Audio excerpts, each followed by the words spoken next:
this is an iHeart podcast. Guaranteed human. Hey, everybody. You ever show up late to the game and your friends have already saved your seat and your drink and even a plate? Well, that's looking out, and that's having your back, and that's exactly what AT&T does with the AT&T Guarantee. They know that staying connected matters, so they actually guarantee a network that comes through when it counts. AT&T has connectivity you can depend on, or they'll proactively make it right, just like that friend who takes care of things before you even ask. AT&T. Connecting changes everything. Terms and conditions apply. Just visit att.com/guarantee for details. Dell PCs with Intel Inside are built for the moments that matter, for the moments you plan and the ones you don't. Built for the busy days that turn into all-night study sessions, the moment you're working from a cafe and realize every outlet's taken. Yeah, the times you're deep in your flow and the absolute last thing you need is an auto update throwing off your momentum. That's why Dell builds tech that adapts to the way you actually work. Built with a long-lasting battery so you're not scrambling for the closest outlet, and built-in intelligence that makes updates around your schedule, not in the middle of it. That's right. They don't build tech just for tech's sake. They build it for you. Find technology built for the way you work at Dell.com/Dell PCs. Built for you.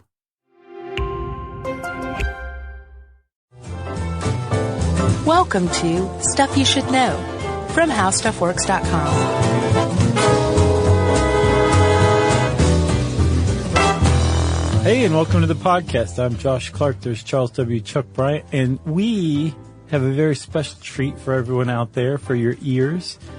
Casey, our video producer extraordinaire, is standing in as our podcast producer. So he basically is in charge of us in every way, shape, and form right now. That's right. I realized, Chuck, that you were just doing vocal fry. Yeah. I have no ear for it. Oh, really? Yeah, before Casey, we asked him to choose which one to do first, and he went vocal fry. And I didn't even notice. Yeah. You got the fry filter. Do you think that means that I do it? Because I was trying to think. I don't know. I know that I upspeak sometimes or uptalk, but it's fairly infrequent, I think. Yeah. And but I don't know if I like vocal fry or not.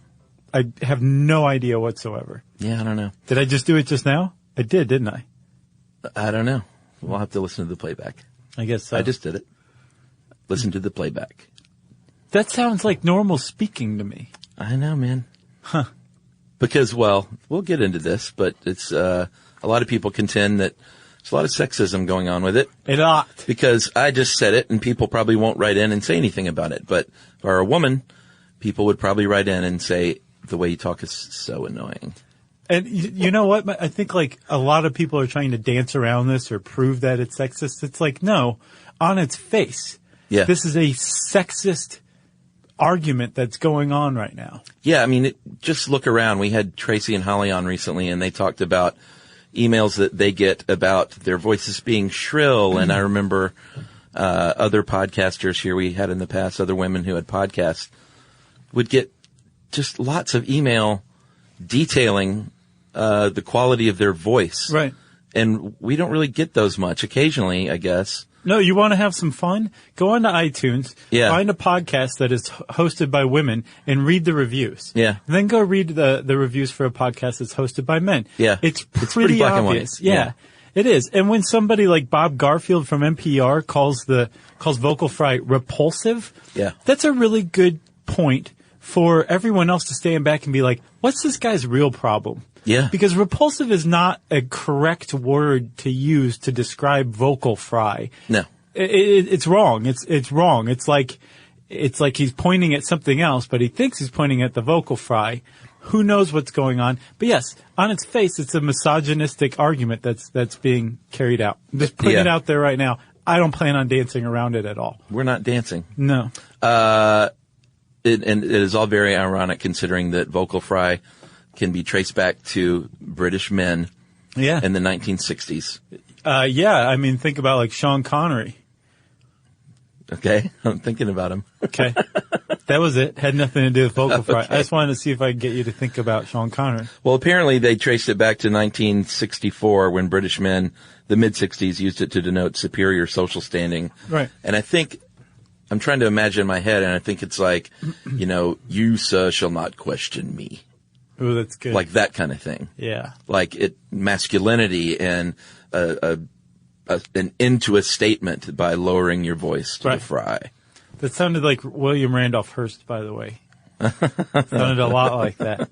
But it makes sense also. It basically, when you hear vocal fry, it is, and we'll tell you exactly what it is in a second, but you know what it is. Sure. When you hear vocal fry, it denotes that you can't be bothered to be enthusiastic about it. Okay. Or in the case of British, another way to put it is it's a very dry way of British. speaking. Yeah, kind of, you know. And they say linguists, vocal fry in its current use among younger girls or millennials in general is a way to indicate like, I'm over it, or I am not to be bothered with this any longer, or in some cases, it makes them seem authoritative. We'll get more into that a little bit. So in other words, it doesn't mean they're dumb and don't know how to talk correctly. They're actually trying to accomplish something by speaking in a certain way, like every other human on earth. Exactly. I just did it again. This is really going to make me look at myself, I think. I think. Well, actually, let's talk about upspeak. This is going to be this is vocal fry. It's upspeak. It's using the word like. All these vocal mannerisms and tics maybe that people have these days. Right. Because language changes and evolves. We don't talk like we did 60 years ago. No. Like, for example, the Mid-Atlantic accent is gone. What was that? That was the radio announcer. Oh, see? That guy? That was kind of, no, not really. I think that was the antithesis of it. Oh, okay. It was more like, George Plimpton. Right. Fraser Crane. Yeah. Mr. Burns. It's like, it's like, the difference is split between British and, Eastern American. I thought you were just naming old white dudes. Kind of, but I mean, it was the language of the aristocracy in the first half of the 20th century, right? Yeah. It is gone now. And they think that it was basically run out by guys like Jimmy Cagney. Yeah. Edward G. Robinson. Yeah. And, Marlon Brando. Yeah. And that the way that they talked was not like that. And they made their style of talking, which is how we talk now. We're like super Brando now. Right. Is a result of Mid-Atlantic going away, being replaced by this. Well, it's not really my theory. I'm sure there are a lot of people that agree. I think that language does evolve and that the people that the Garfields of the world, the Bob Garfields, not the cat Garfields. Right. It's like, don't drag Garfield into this. The ones who rail against it so much, I think are like, see, and say like a lot too, but people don't call me out on it. We also say, I get called out for saying, Yeah. I get it. It's fine. I think though, you go ahead. So I think those people are they're feeling like they're not relevant any longer and no one wants to be a dinosaur. Yes. And so I don't understand the language these young women are speaking. Right. Which is BS because a lot of younger people, men and women, speak that way. Right. It's just called the way the younger generation speaks. Right. And it's not like you old man. Right. So just go off to pasture and chew some cud. Yeah. Which is not the case. I don't think anybody's trying to make this, the older middle-aged white man feel irrelevant. We're on our way there anyway. Sure. And I feel irrelevant, but it has nothing to do with upspeak or vocal fry. No, it's the music these kids are listening to these days. But I think you have nailed it on the head though. Like it is a form of contempt for being replaced by something new. Absolutely. Something that's different. And as we'll see, especially when it comes to linguistics, younger girls tend to be at the bleeding edge of linguistic changes. So, perhaps, and this is all, we want to just make sure you guys understand that we understand this, total pop psychology on our part. Sure. But it's also, it's intuitive, it makes a lot of sense. But the idea that, older, middle-aged white men, who are threatened by vocal fry or find it repulsive or repugnant or whatever. Yeah. They are projecting their sense of being replaced, of being irrelevant, and being put out to pasture. I agree wholeheartily. I think that's exactly what's at It's root. not enough to control the free world since the beginning of time. Right. Which the fact that they do is still, says that's the reason why we're even having this conversation. That's the reason why some women find the need to go to speech therapists to get rid of their vocal fry. Yeah. Which is something that some even podcasters have done. All right, so let's talk uptalk real quick. Uptalk or Valley Girl speak is when you end a sentence as if you're asking a question, like that. And that has been a thing for a long time. There was first of all, too, we should point out that most of the studies we're going to put in here are terrible. Social psychology studies? Yes. Bunk almost all of them. Well, because they never do it right. You could do some decent studies on this, I think. Right. But, for instance, this one, at California, San Diego, they did a close acoustical analysis of 23 Southern Californians. Perfect. So Great sample size. Yeah, 2 didn't show up. From very diverse backgrounds, apparently. I don't know how diverse you can get among 23 people. But, they said, here you have 2 tasks. Give directions with a map and then describe a sitcom clip. And they found that, women did use uptalk twice as often as men. Okay. But, in making, declarative statements like my appointment is at 9:00, men and women, use rises the same. So like basically men did the same thing with that kind of statement. And then the other one that makes sense to me is when giving directions, a lot of people use uptalk because you're sort of asking a question like, go up to the McDonald's on Memorial Drive. It's basically saying, do you understand what I'm saying? Right. Are you following me? Yeah. It's funny. I wondered this, Chuck, about uptalk in particular. Is it like a way of kind of inadvertently mocking your listener? Like men trail off very frequently when women start talking. So have women evolved to basically keep men engaged at the end of each sentence? Like, yeah, are you still with me? Do I have to keep leading you along by the hand in this conversation? It would not surprise me. I wonder, if that's where it originally came from. Place holding or floor holding is another reason. Yeah. They found that women use uptalk because they want to give the listener the idea that they're not done talking yet. Right. Don't interrupt me. And it might make sense. Maybe women are interrupted more than men. Well, I would say that's a distinct possibility. Yeah. There's been a bit of a linguistic trace to this whole thing, the upspeak in particular. Vocal fry I couldn't find, where they think the origin of it was. But with upspeak, there was I believe she was a linguist named Cynthia McLemore back in 1991 at University of Texas in Austin. She studied a sorority house on campus there and was the first person to detect upspeak, which became known as, or which was already, I guess, known as Valley Girl. Right. But she didn't coin the term upspeak, but she was the first, I think, to really study it. And then a guy named James Gorman coined the term upspeak in like 2 years later.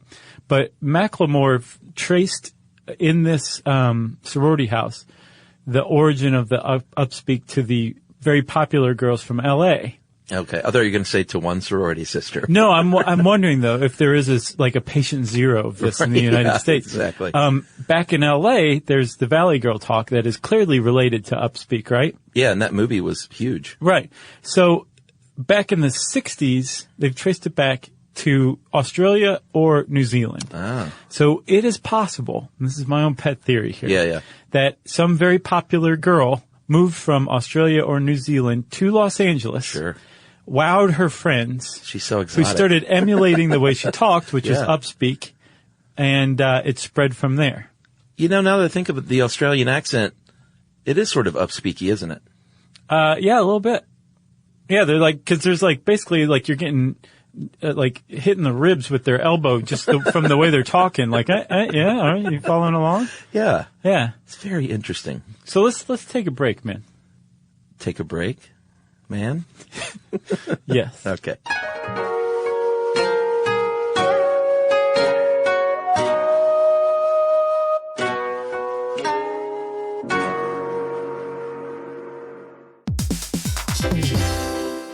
Hey, everybody. I want to talk to you a little bit about Tide Evo because it represents over 10 years of innovation and product development. Tide Evo is a first-of-its-kind technology where tens of thousands of minuscule fibers are spun together to form a 6 times powerful layer packed with scrubbers, brighteners, pre-treaters, and fresheners. And that's going to deliver a breakthrough clean that's so powerful, it feels like magic. Yeah, it is kind of like magic. Tide Evo is revolutionary. A 100% concentrated, waterless laundry tile that's made of compressed microfiber soap layers rather than liquid or powder. And it's not like pods or sheets because it uses 6 layers of detergent fibers to deliver superior cold water cleaning without plastic packaging of any kind. And it provides a mess-free, lightweight solution that dissolves lickety-split. So whenever you run into a laundry challenge, turn to Tide Evo. It's revolutionary. It's magic. Try new Tide Evo. Real laundry magic.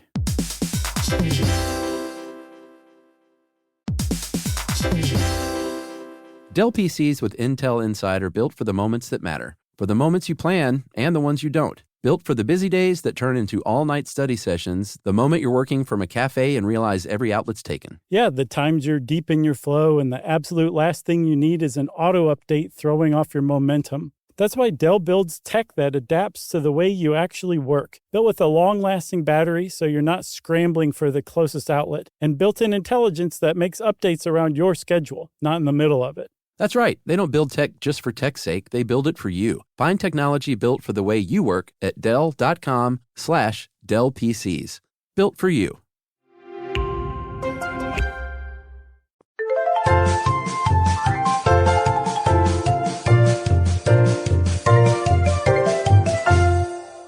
All right, we're back. This stuff fascinates me, by the way. I could be a linguisticker. I could study linguistics and be a linguistics researcher and specialist. Just linguist? Linguist. Yeah. They kept it simple. I like linguisticker. A linguisticker? Yeah. Sure. If you were a 13-year-old girl, that would be a widespread word 20 years from now. Right. And people like Bob Garfield would say, remember when we called it linguistics? All right. So specifically, let's just talk about what vocal fry actually is in the throat. Glottalization is probably the more scientific term. And what it is, it's a vibration when your voice falls and your vocal cords flutter very slowly, because they can't make a tone any longer at that register. Right. It's called chaotic flapping, right? Chaotic glottal flapping. I like it. Yeah. And it sounds like it would hurt, but it actually doesn't. Except, although I think most ear, nose, and throat guys will tell you that if you did this in a sustained manner, yelling for a while, yeah, you could damage your vocal cords. Can you yell a vocal fry? I guess. You almost tried. I did, and I was like, I'm not doing that. Yeah, because I associate it with falling off of a sentence and not being loud, right. You know? Which is where it's usually placed these days. Right. But this, the author of this article on How Stuff Works, Oysen Curran, who's become the grabster of late. Oh, yeah? Yeah, the modern times grabster. Oh, boy. Don't let Ed hear that. Well, no, grabster's still a legend. Yeah, okay. I'm just saying, this person has stepped in to fill in the void a little bit. Well, let me say, too, quickly that I'm doing nothing but listening to my voice right now, and I can't imagine what it's like to constantly be worried about that. Because usually we come in here, and it's our safe haven. I don't think twice about how I sound. Yeah. I sound how I sound. Right. But to like put yourself under the microscope like that, which is, I think, a lot of women in broadcasting probably like suffer from that. I just said like 5 times. Yeah. You know? But I don't care. Who cares? You're a man. You're a white male age 18 to 49. Yeah, still under 49. Yeah. Is that the cutoff point? Then I become Bob Garfield?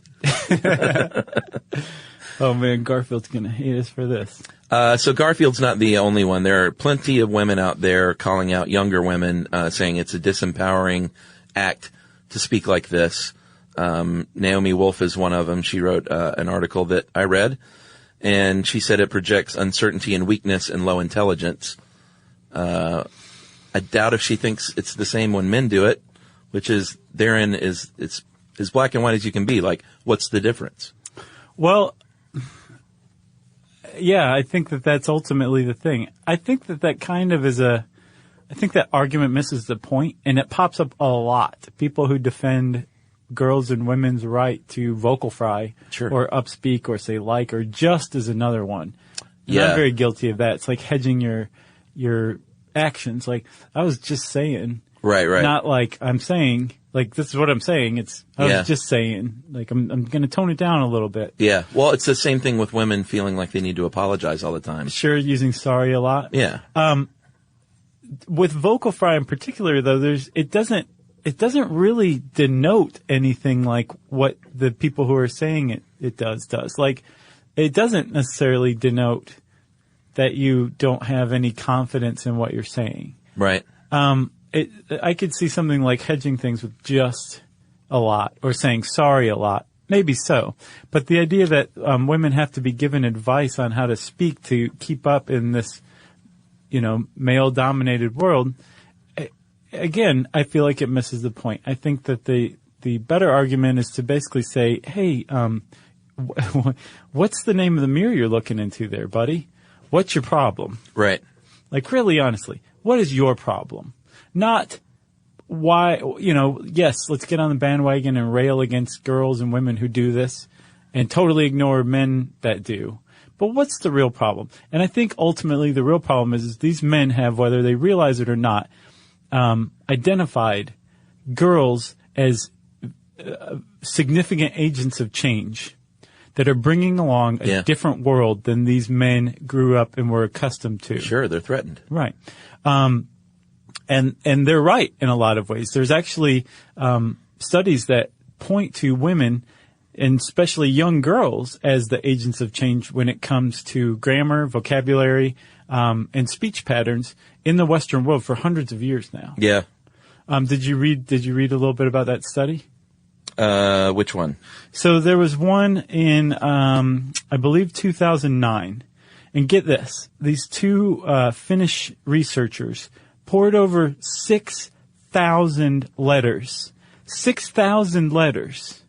And they were from 1417 to 1681. And they found... Just handwritten letters? Yeah. Okay. They found from these letters in the Western world that women tended to adopt new words faster, discard old words faster, and just change their grammar and speech patterns or writing patterns much quicker than men did. Yeah. And then other studies have shown that men tend to pick up on this about 10 to 20 years later. No shock. So I think what's going on when you're saying, well, men do it too, it's like, yeah, men didn't do it at first. Men are starting to do it now. So if you take all this as fact and correct scientifically, then what we're seeing now is the widespread adoption of a change in speech pattern that began 20 years ago. With younger women. Right, in the Valley. Yeah. And has spread to the rest of culture. Yeah. And is being adopted. And this change to the rules of grammar, there are rules to how you talk and address people. Right. That's what's being railed against, the change. But really, ultimately, again, speaking from a pop psychology standpoint, the world is changing and these guys feel threatened by it because they don't know what's going to come after this. Nothing. That's the answer. People getting all worked up about the way people talk is just, it's folly to me. It's nothing, it's language, it changes, nothing bad is going to happen. They're going to wake up tomorrow and the world's going to be exactly the same. Right. They're just not going to like it. Yeah. The way some people talk. I think also though it's deeper than that. It's like they do have something to fear. They do have like their nest egg to be lost in the stock market when it drops automatically, or the Valley girls are going to come take their money. Yeah, exactly. Or not being able to be employable but still needing a job at age 70. Like I think there is a lot to fear, and I think it's being projected onto girls who vocal fry. Yeah, agreed. Okay, I'm all over the place. Let's take a break. I need to regain my composure. Okay. All right.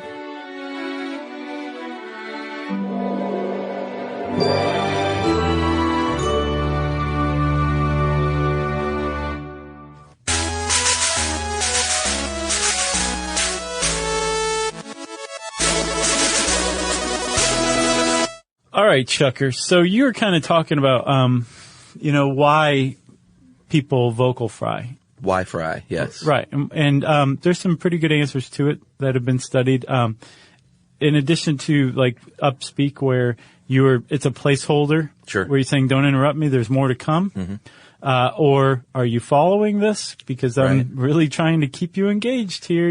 Like when you hear an interrogative at the end of a statement, you're immediately like, oh, I'm expected to respond. Right. So I better be paying attention. So this is almost like tricking people into paying attention. That's another way to do it. Yeah, it sounds like a pretty good move to me. Right. On the other side, again, there's the idea that it says that women are unsure of their opinion, or anybody who uses upspeak, unsure of their opinion. By keeping it a question, it suggests that you can easily back off of it. Yeah. And like you're not committing to your statement that much? Exactly. Yeah, sure. And I actually saw something, it was a 2001 article in The Guardian about upspeak in particular. And they were saying that some people believe that upspeak became prevalent as a result of PC, like the political correctness movement. Yeah. Where it gives you the chance to be like, but I don't really agree with that. Right. You know, depending on the micro expressions of the person. Yeah, like, you're have I just offended you in any way? Exactly, yeah. And that would kind of hold water in a sense, because we've definitely entered a second phase of like the PC movement. It's definitely been a surge in it about the same time as this surge in upspeak, or with it becoming widespread. It's a possibility. Again, no one has any idea at this point. Right. But those are kind of the two sides for upspeak. With vocal fry, it is, the critics of it say that it suggests that you sound unenthusiastic. And on the other side, yeah, that's actually one of the tools that it is. Yeah, maybe they're unenthusiastic about what they're saying. But you also said that it's been found to be employed, especially by younger girls, when they're trying to sound authoritative. Yeah. I mean, that's what some linguists have said. Right. Here's another terrible study for you, and this one got a lot of press. I remember when it came out that you will have a harder time getting a job if you use vocal fry and upspeak. And for this one, they had two different recordings. They played to 400 men and 400 women from a range of groups, asked them to rate the speakers and who you might hire. And no one wanted to hire the vocal fryers. And what they came out with later was, oh, by the way, we didn't just use regular people who happened to vocal fry. We got people to vocal fry on purpose, like to act it out and to do an accent, which is just throw the whole study out the window then. Well, see, in their defense, I'm sure this was all in the study, but the people in the media who reported on it didn't bother to read the study. They read the abstract, and then that's where all the headlines and the tour through the news cycle came from, right? So the idea that these people who were trained as part of the study to speak in vocal fry were not native vocal fry speakers. Yeah. The idea is that they came off sounding like robotic and stilted, and that it really has nothing to do with vocal fry. It's like you wouldn't hire somebody who's doing a bad mock British accent. Like me. Doing what? I don't know, like if they hired me to do a study on like what British people thought of their accents, and they're just like, let's get Chuck to do it. So do it. Well, no, of course not. That'd be terrible, mate. It'd be kind of funny, actually, if I'm you a did chimney talk sweep. like that. Right. A lot of our colleagues, I mean, we're kind of getting on this late. A lot of our colleagues have already covered this. Ira Glass did a segment on vocal fry, and he said that listeners always complained about young women reporting on our show. They used to complain about like and upspeak, but now it's vocal fry. And he said, I am a vocal fryer, self-admitted, and no one ever writes me about that. Right.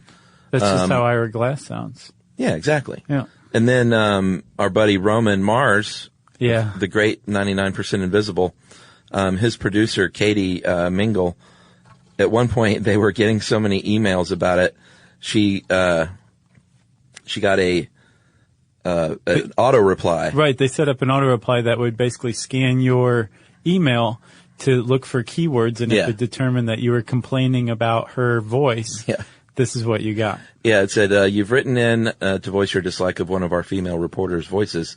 You're not alone. We have a filter set up that automatically sends these types of emails into a folder labeled 0 priority. We'll review this folder and consider the complaints within, never. Amazingly, we don't even have a folder for complaints about the male voices on our show because we've never gotten one. Isn't that strange? We think so. Anyway, hope you can continue to enjoy our free podcast somehow. I love that one. Yeah. And if you can't, there are plenty of shows that don't feature women's voices at all.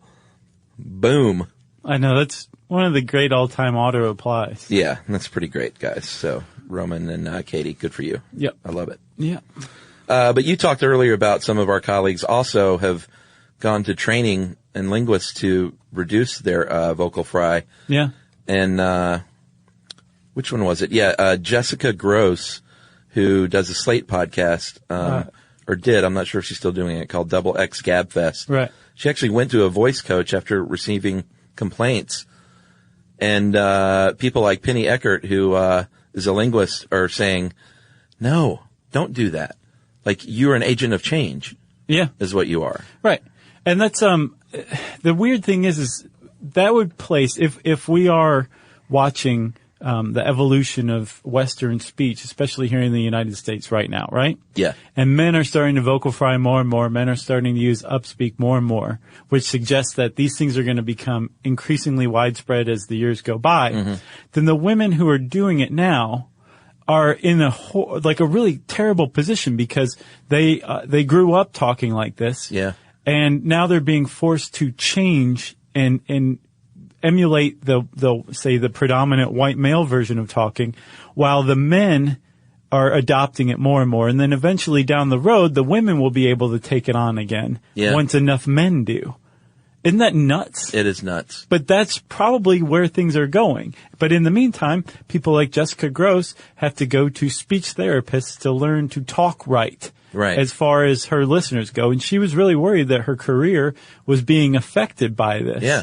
And yeah, like you said, Penny Eckert, the linguist who's quoted beneath her in this NPR article, is saying like, yeah, this is ridiculous. You can't tell people how to talk. Like, I can't imagine a better way to just offhandedly and casually trip somebody up and make them totally self-conscious than saying, by the way, your voice annoys everybody. I know. Do something about it. Yeah.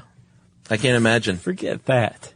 Gross also points out that NPR article was great. They did an interview with a few women, linguists and podcasters, and she points out about it's not just with the voice, it's with clothes they wear, and she used Silicon Valley as an example. Mark Zuckerberg wears a t-shirt and a hoodie to work every day, and all of a sudden, women who work in Silicon Valley, if you dress up and try and look nice, it goes against you. Yeah, you must be a dragon lady. Yeah. Or like, what's wrong with you? Are you not smart? Why are you trying to distract me with your good looks and your nice skirt? Right. Wear something dumpy. So now, of course, the culture there is you go to work in Silicon Valley with your stupid hoodie and t-shirt on to fit in. So I also saw another example. There was a New York Magazine, article from, I'm not entirely certain when, but it was called, Can We Just Get Over the Way Women Talk by Ann Friedman. Man, that was a good one. It was from July.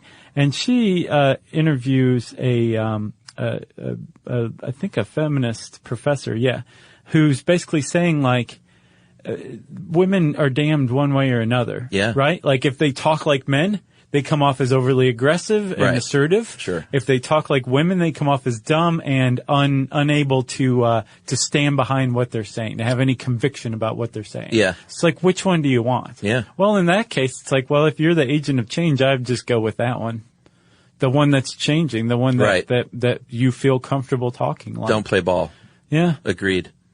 I read a cool article from The Guardian too that showed that at Oxford University, young women get 5 to 10% fewer first-class degrees in English, even though the exams are graded blindly. And professors there say it's because he observes female students and women saying, letting the men speak first and second and third before they even jump in. Right. So they're not even getting a chance to shine, because they're just so used to deferring to the dudes in the group. And I think that that's probably something, it's not necessarily just gender-based, but I think that that's just a lack of confidence. It's displaying a lack of confidence, and I think it comes from just being treated that way your whole life. Yeah, agreed. Here's another one from Amy Giddon, is Director of Corporate Leadership at Barnard's College Athena Center for Leadership Studies.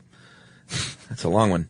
And she said the deal, though, is it's not that these women aren't confident. There's a disconnect going on because she interviewed these ladies, and they are self-advocates, and they feel like they're confident in their abilities and their smarts Right. and ability to get things done, but they can't speak well about those things according to men in the room.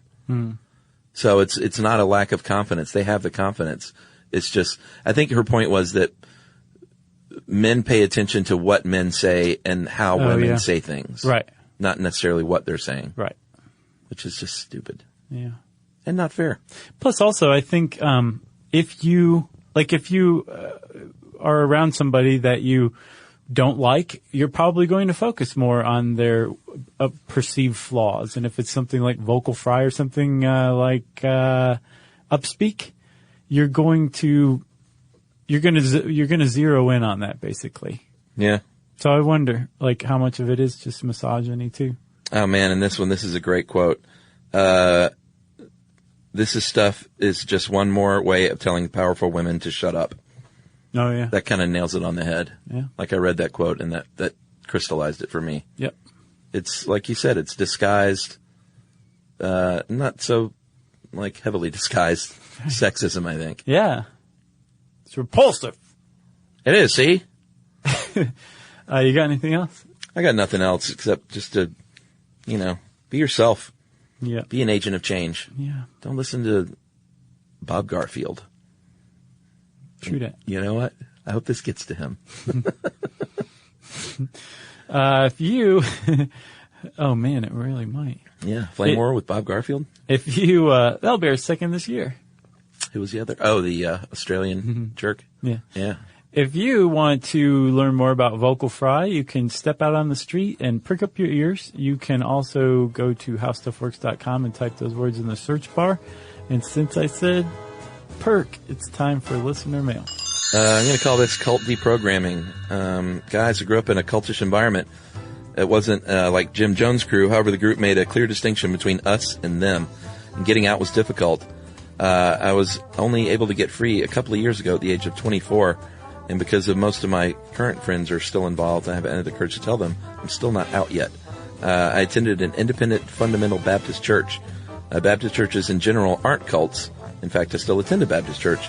But the IFB churches are a thing unto themselves. They stand opposed to modern music, alcohol, and all Bible translations except the King James Version. Some take it further and add movie theaters, pants on women, beards on men, swimming in mixed company, and anything else you can imagine to the list of the verboten. These ideas, problematic as they are not why I consider my previous environment to be cultish. Rather, it was the attitude with which they viewed dissent.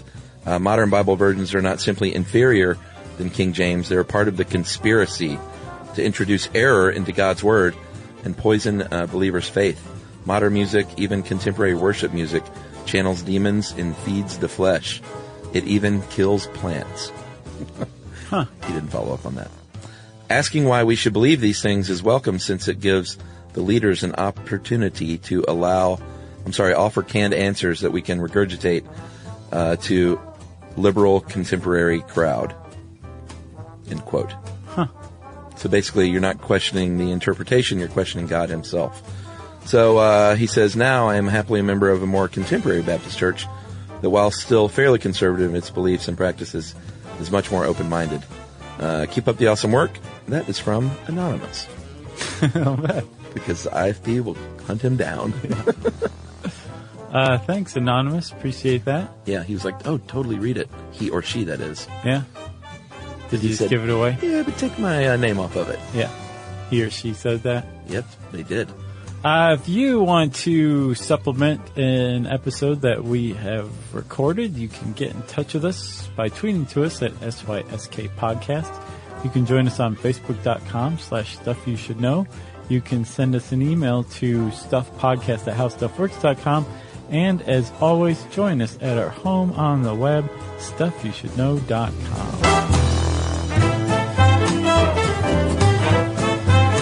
For more on this and thousands of other topics, visit howstuffworks.com.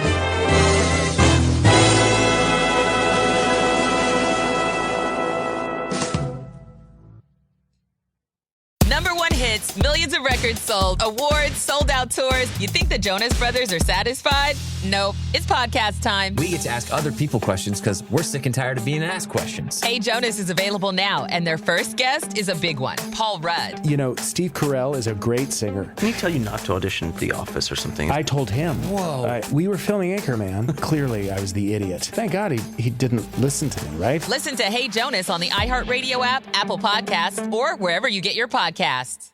This is an iHeart podcast. Guaranteed human.